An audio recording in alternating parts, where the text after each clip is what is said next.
خواہشات کا پورا ہونا قبولیت کی علامت نہیں۔ کتب میں ایک واقعہ لکھا ہے کہ دو شخص، ایک عیسائی اور ایک مسلمان، دونوں بستر مرگ پر تھے۔ بیماری کی اس حالت میں عیسائی کے دل میں یہ خواہش پیدا ہوئی کہ مجھے مچھلی کا گوشت مل جائے۔ اللہ تعالیٰ نے فرشتہ سے فرمایا کہ جاؤ اس عیسائی کے گھر کے تالاب میں ایک مچھلی ڈالاؤ تاکہ اس کی خواہش پوری ہو جائے۔ مسلمان کے دل میں یہ آرزو ابھری کہ زندگی کے اس آخری حصے میں مجھے زیتون کا تیل میسر ہو جائے۔ اللہ پاک نے فرشتے کو حکم دیا کہ اس کی الماری کے اندر زیتون کا تیل ہے، جاؤ اسے گرا دو۔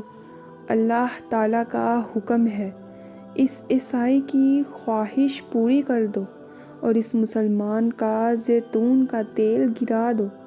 فرشتے نے عرض کیا، آپ کا حکم امت کی آسانی کے لیے ہے، اس کی مصلحت بھی بتا دیجیے تاکہ امت کو سبق مل جائے، انسانیت کو سبق مل جائے۔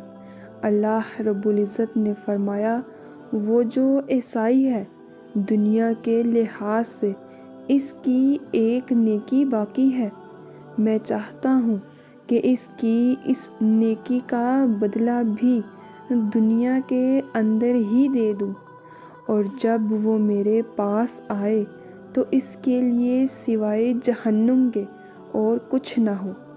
اور جہاں تک تعلق اس مسلمان کا ہے تو اس کی ایک کوتاہی اس کے دامن پر رہ گئی ہے، میں چاہتا ہوں کہ اس کی وہ خواہش ٹوٹے اور وہ اس پر صبر کرے، اور جب وہ میرے پاس آئے تو اس کے لیے سوائے جنت کے اور کچھ نہ ہو۔